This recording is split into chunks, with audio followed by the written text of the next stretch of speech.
नमस्कार दोस्तों, India IQ में आप सभी का एक बार फिर से स्वागत है। लोकसभा चुनाव 2019 में राजस्थान में बीजेपी की प्रचंड जीत के बाद मोदी मंत्रिमंडल में राजस्थान के 3 नामों को शामिल किया गया। मैं गजेंद्र सिंह शेखावत ईश्वर की शपथ लेता हूं कि मैं अर्जुन राम मेघवाल ईश्वर की शपथ लेता हूं। मैं कैलाश चौधरी ईश्वर की शपथ लेता हूं कि मैं विधि द्वारा स्थापित गजेंद्र सिंह शेखावत और अर्जुन राम मेघवाल पर नरेंद्र मोदी ने फिर भरोसा जताया, तो वहीं बाड़मेर जैसलमेर से सांसद कैलाश चौधरी को भी मोदी ने अपने मंत्रिमंडल में शामिल किया।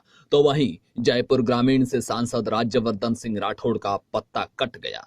लेकिन इन सबके बीच चौंकाने वाला नाम हनुमान बेनीवाल है और वो मंत्रिमंडल में शामिल नहीं होने से सबसे ज्यादा चर्चा में है। ये इसलिए महत्वपूर्ण है क्योंकि राजस्थान में बीजेपी ने बेनीवाल के साथ गठबंधन किया था और बीजेपी ने मंत्रिमंडल गठन से पहले सभी सहयोगी दलों से मंत्री बनाने का भी भरोसा दिया था।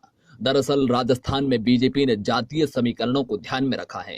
एक राजपूत कोटे से मंत्री बनाया है, एक मेघवाल कोटे से और एक जाट कोटे से। लेकिन इस बात को समझना होगा कि हनुमान बेनीवाल जैसे जाट नेता को मंत्री न बनाकर कैलाश चौधरी को जाट कोटे से मंत्री क्यों बनाया गया।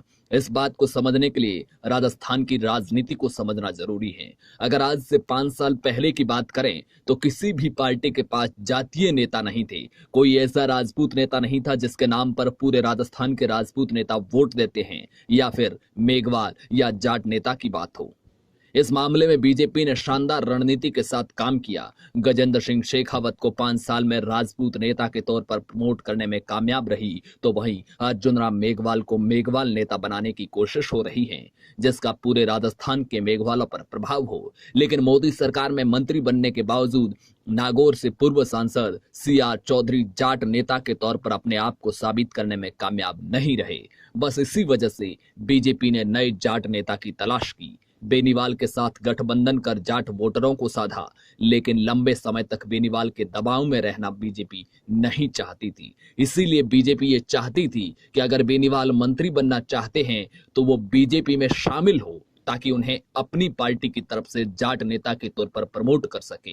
लेकिन बेनीवाल अमित शाह की इस बात पर राजी नहीं हुए कि वो अपनी पार्टी RLP का बीजेपी में विलय कर दे और खुद बीजेपी में शामिल हो जाए पूरी तरह से। इसलिए बीजेपी ने जाट कोटे से कैलाश चौधरी को मंत्री बनाया, ताकि अगले 5 सालों में कैलाश चौधरी को राजस्थान में बीजेपी अपनी पार्टी के जाट नेता के तौर पर प्रमोट करने में कामयाब हो।